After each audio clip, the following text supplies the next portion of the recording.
Oi, tudo bem? Hoje eu estou aqui na Praça Menino João Hélio para gravar mais uma parte do nosso livro, segundo capítulo desse livro, Planos de Batalha para a Oração.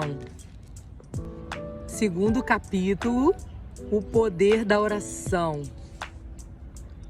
Porque as armas da nossa milícia não são carnais, mas poderosas em Deus, para a destruição das fortalezas. 2 Coríntios, capítulo 10, versículo 4.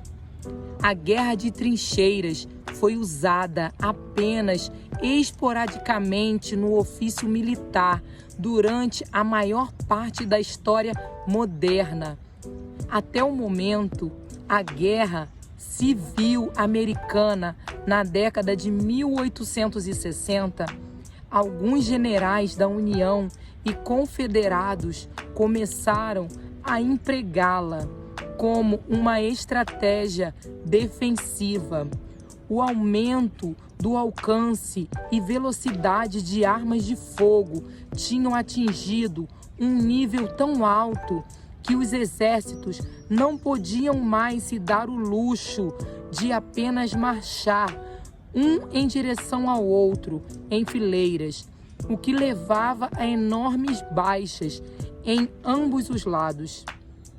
Mas as metralhadoras pesadas e rápidas da Primeira Guerra Mundial não deixaram outra alternativa: cavar e descer. As trincheiras tornaram-se o método padrão de sobrevivência. Por todos os campos de batalha ao longo da frente ocidental na Europa, uma série de redes de trincheiras começou a surgir nos dois lados da luta.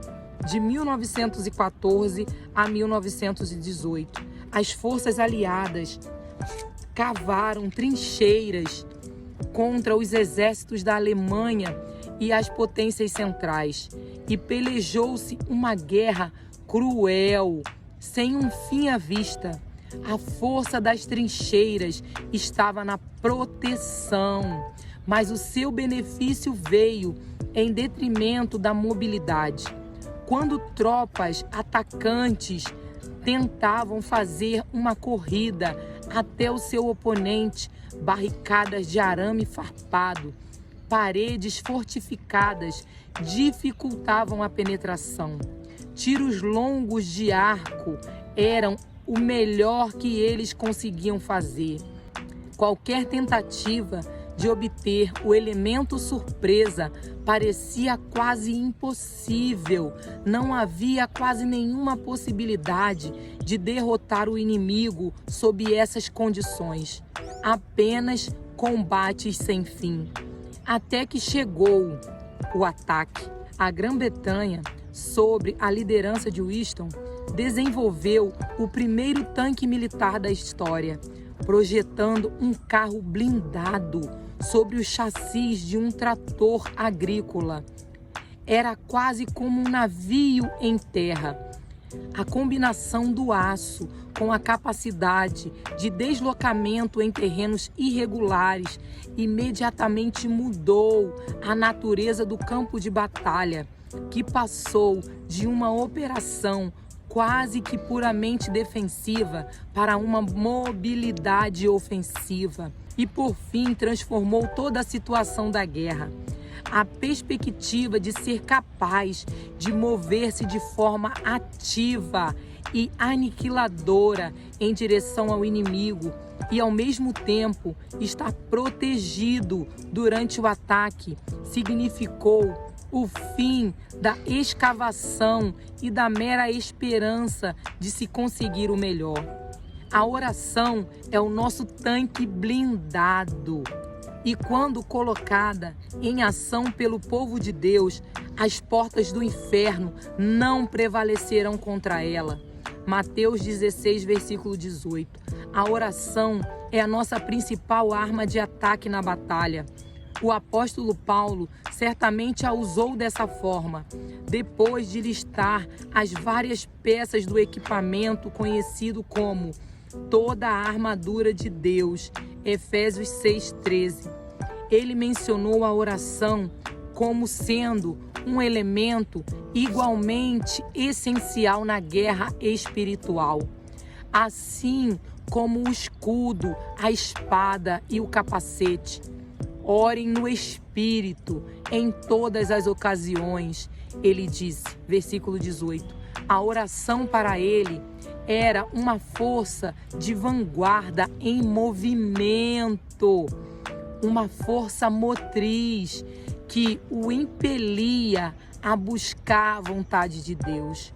Orem também por mim, disse ele no versículo seguinte, para que quando eu falar, seja-me dado a mensagem a fim de que, destemidamente, torne conhecido o ministério do Evangelho. Versículo 19. A oração era a estratégia de batalha que ele utilizava para impulsioná-lo para a vitória. Ele estava, na verdade, escrevendo esse pedido quando estava na prisão, como um embaixador preso em correntes. Versículo 20. Imagine quantas camadas de uma realidade fria existiam entre ele e qualquer coisa parecida com a continuação do seu ministério. E ainda assim, de dentro de sua situação de confinamento, a oração ainda estava derrubando todos os obstáculos que se interpunham entre ele e a sua próxima missão. Estar preso pelos pés e pelas mãos, mas ser ousado o suficiente para considerar-se livre e pronto para se envolver em tudo que Deus tinha reservado. Não é assim que pessoas normais pensariam, a menos que fossem pessoas de oração. A oração pode fazer qualquer coisa, porque com Deus todas as coisas são possíveis. Mateus 19, versículo 26. A oração pode alcançar e resolver qualquer questão que alguém esteja enfrentando em qualquer lugar da terra. Pode ser uma oração silenciosa, sem que o inimigo ouça a conversa, que pode mudar vidas acontecendo em nossas cabeças e corações, entre nós e o nosso chefe comandante. Portanto, o que estamos falando não se trata apenas de um pequeno ritual inofensivo de igreja, nem de um mendigo implorando, pedindo uma esmola que ele tem quase certeza que não a receberá. Há um poder grande aqui, um acesso ao Deus Todo-Poderoso. Há uma certeza de sua soberania. Há uma ousadia que nenhuma resistência da parte do inimigo pode roubar de nós, a menos que desistamos. E ele só nos roubará se pararmos de orar. A oração de um justo é poderosa e eficaz. Tiago 5,16. O profeta Elias, como essa mesma mensagem em Tiago diz, orou fervorosamente para que não chovesse, e não choveu sobre a terra durante 3 anos e meio. Orou outra vez, e o céu enviou chuva, e a terra produziu o seu fruto. Versículos 17 e 18. Oração significa o poder milagroso de Deus. É sempre uma possível solução para qualquer desafio que esteja diante de nós.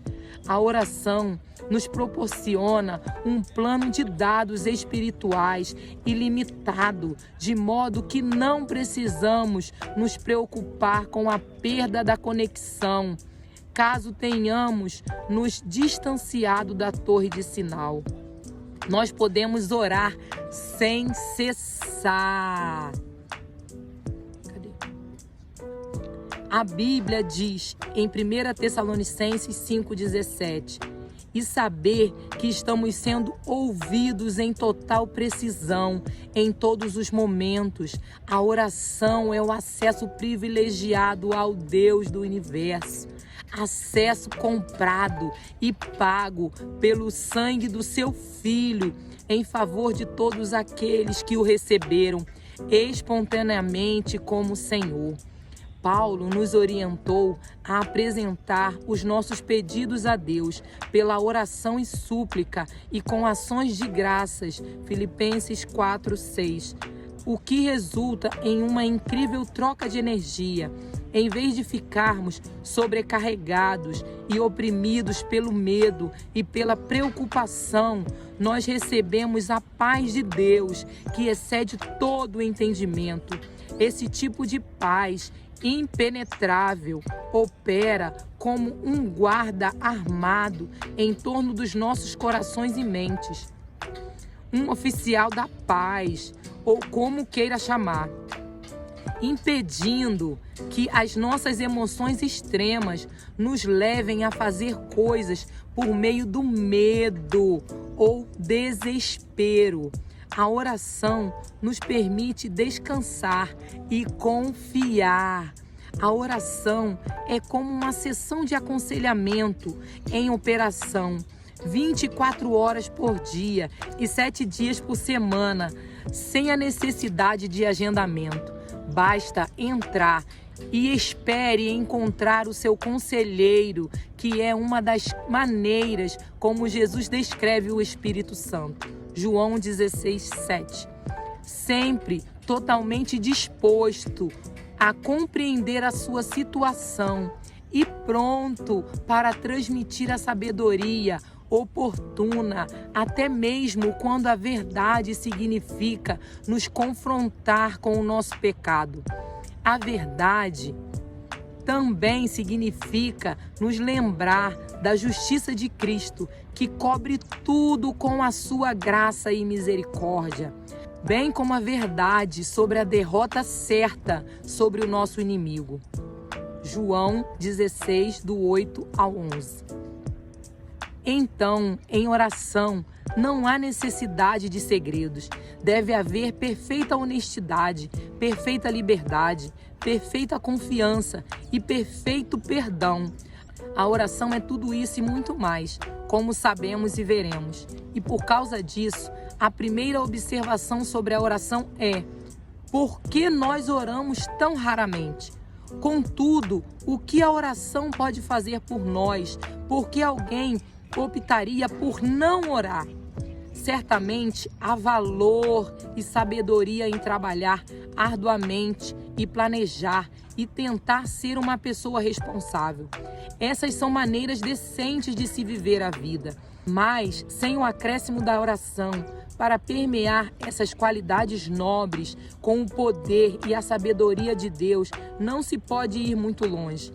A oração é o que infunde a habilidade ilimitada de Deus em todos os nossos esforços e nas verdadeiras preocupações dos nossos corações.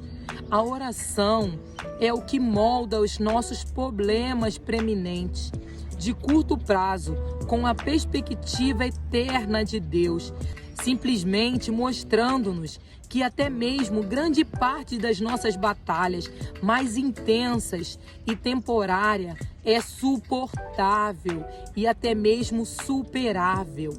Oração significa esperança. Oração significa ajuda. Oração significa alívio. Oração significa poder e em muita quantidade.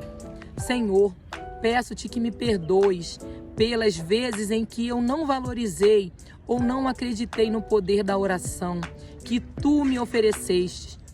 Eu tentei fazer as coisas acontecerem de outras maneiras, mas meus métodos não têm sentido tão eficaz.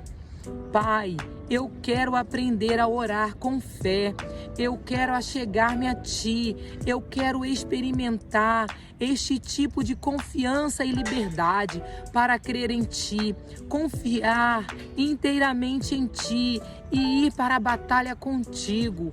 Guia-me, peço, à medida que eu passe a confiar mais em Ti, treine-me, equipa-me, faz de mim um poderoso guerreiro em oração. Que Tu sejas glorificado através de mim, pois eu confio em Ti, em nome de Jesus. Amém. Que capítulo maravilhoso!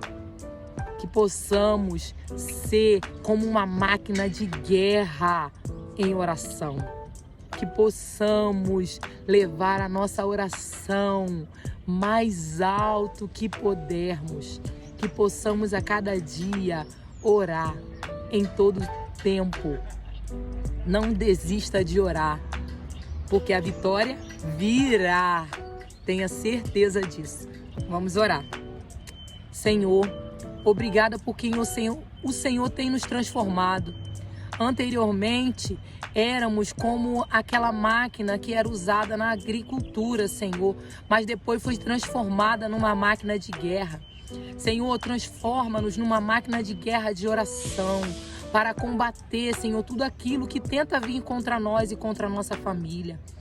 Nos ensina a orar, nos ajuda a orar, Senhor. Que possamos, Pai, a cada dia ser levado a um nível maior de oração. Envia, Senhor, pessoas para orar conosco, Pai. Porque, Senhor, muitas vezes precisamos, Senhor, de auxiliadores ao nosso lado, Senhor. Te entregamos, Pai, as nossas vidas nas Tuas mãos. Amém e amém. Que o Senhor possa abençoar a sua casa e a sua família. Amém. Tchau. Não esqueça de curtir, compartilhar e se inscrever no nosso canal. Tchau.